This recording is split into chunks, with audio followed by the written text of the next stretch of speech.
Sober up.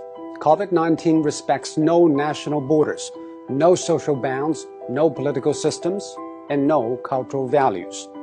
It hits us just as hard. It levels the world. Facing the pandemic, it is not what happened matters. It is how we respond.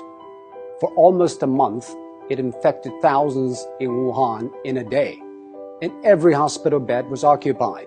Now, empty beds and closed wards in the city. How did China make it? It is nothing new, but it's worthy to know. According to an initial WHO report, an infected person appears to spread it to an average of 2.6 people. And after 10 generations of transmission, with each taking 5 or 6 days, that one initial case has spawned 3,500 in matters of days. And that is what the world is seeing. What China did is to break the cycle by human intervention. The scale unprecedented in history. Extreme, draconian, and aggressive. These are the words used to describe China's response.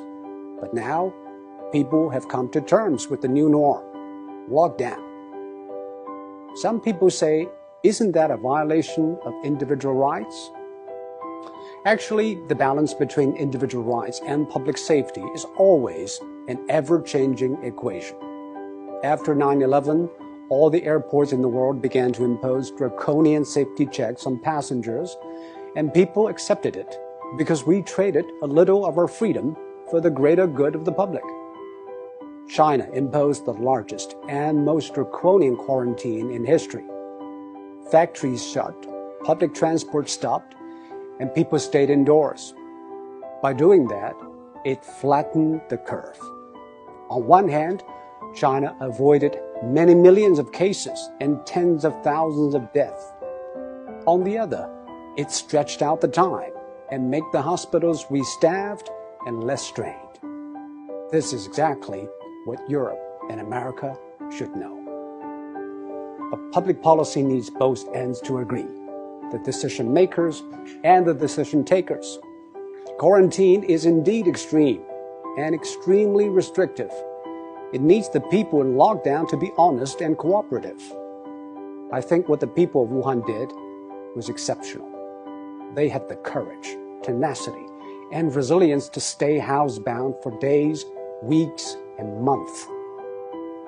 Most view the quarantine as a civic duty, and that is why it worked. Public health methods are universal. They either work or they don't. We are all human beings.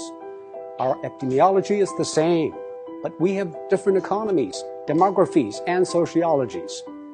Facing a global pandemic, every nation needs a new contract signed between its politicians, businesses, and the public. Desperate times ask desperate measures. This is a desperate time, and we should not put politics ahead of public health, now more than ever. The new coronavirus has been claimed by ideologues.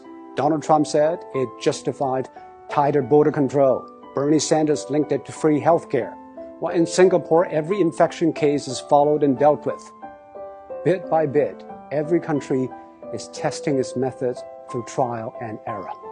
Some paid a high price, and some set a high bar. We should all move ahead with humility. There is no decision without trade-offs, and most of all, there's nothing without skin in the game. And now, the whole world has learned, or is learning, to play.